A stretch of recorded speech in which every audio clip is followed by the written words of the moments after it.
When did we decide in this country that central government should control everything and local government should become a neutered chicken, totally subservient to Westminster? We've become one of the most centralised states in the world, with the finances and activities of local government now almost totally controlled by central government. And 8 years of austerity have seen the amount of cash given to local councils by central government cut by nearly half, with authorities prevented from increasing council tax enough to make up the difference.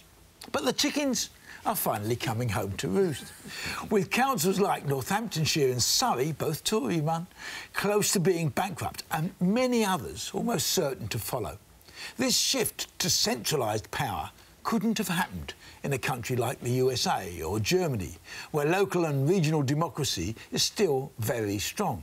But it has happened here, not decided by the will of the people, but by the will of the centralised bureaucracy.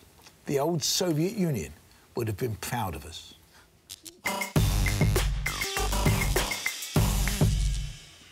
So just clarify for me exactly, what are you asking for? What are you asking to happen? No, I'm just saying over a series of governments, it's not Labour or Tory or anything, over a series of governments, over sort of 30, 40 years, we have eroded the power of local authorities.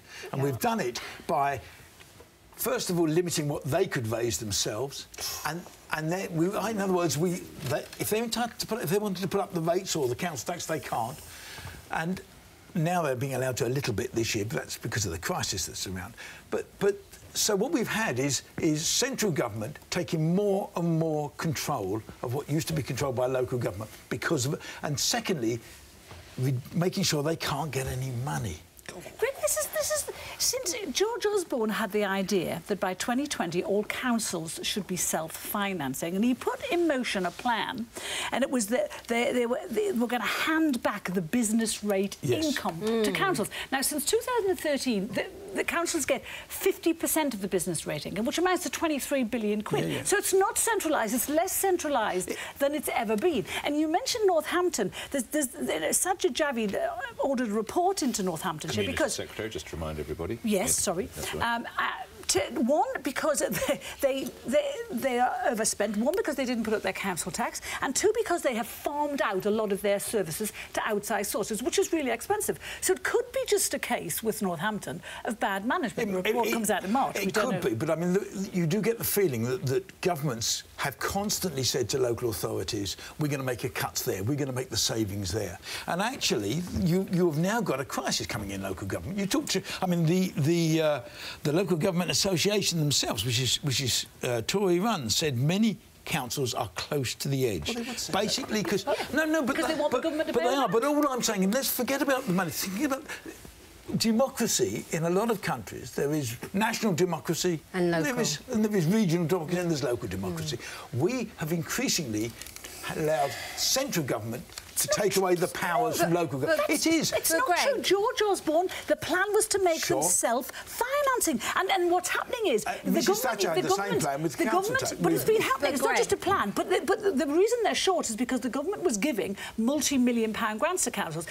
But now they're taking those back. Can I just finish the point? Now they're taking it back in exchange for keeping the business rate income. Just to add a stat into the mix. So, as of April, 95% of councils in England will be increasing their council tax. Yes. So they're going to be getting more money. This is the first year they've been allowed to do it, and they've been allowed to do it 95% have taken it up. But they can only do it up to a maximum amount, I think, of 5%.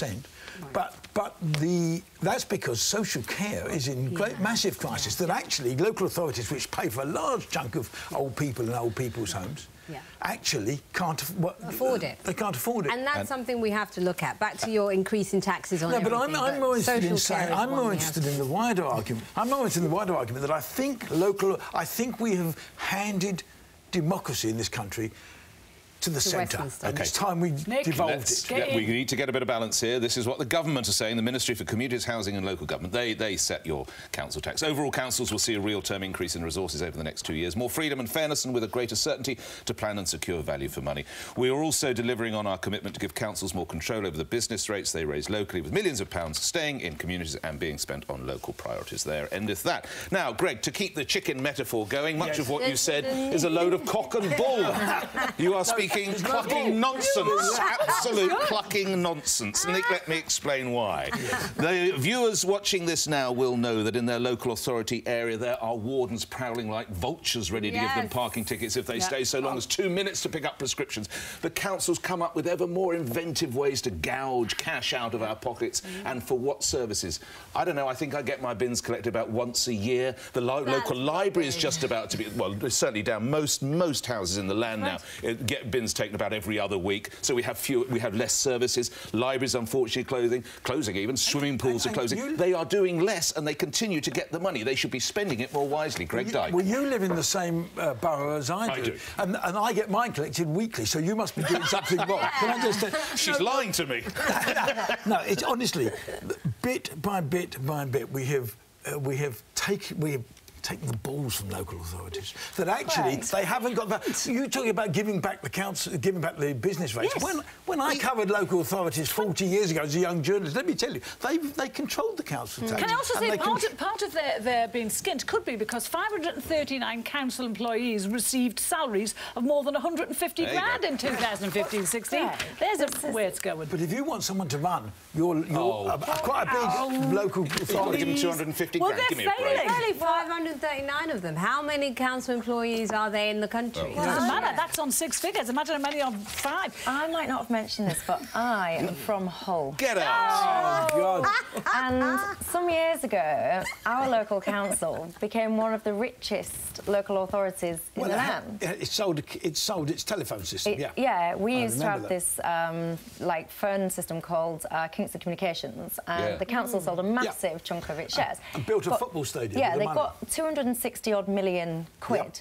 And I would argue that when, you know, to get all this money pretty much overnight, and what they actually did and the sustainability of some of their spending choices and the impact on the local economy and all the rest of it left a lot to be desired. So I think that actually it's a dream that if you give all these councils all this money and all the rest of it, they will make continuously the right choices. No, I'm not saying that that's not my argument. He's My saying argument it's more power. my argument is they should make those decisions because that's what democracy is about. And it's interesting that you guys, the good pro-Brexiteers here, what's that got to do with anything? Because you're arguing constantly about the will of the people. Hang on, here we go. Do you know that? Much as you always like to tell us that you're from Hull, and that you grew up in a council estate, and you believe in the will of the people, and I'm always I know right. what you're going to say. Greg, yet again, you seem to be suggesting that we should be paying more money, whether it's the NHS or... So what we've done is, I've been very busy with a piece of board, and here we are. We have set up a cheque, because you're always so keen. I'd like to pass it to you. No, I've even got a pen. I've already done this year, thank you very much. I can do it. You don't want to sign another 10 grand? And literally, the one I've done this year was a lot more than that, so I don't particularly want another one. But I'll take this home with me. Quite right, too. They've done that in Westminster. They've asked a lot of wealthy people in Westminster, would you be willing to voluntarily This is the so-called guilt tax if you're in H... I mean, the reason there is that the rateable values haven't been altered since the early 90s, because every government is too... So an H-band property, that is to say, the best you can have, £330,000 in Westminster.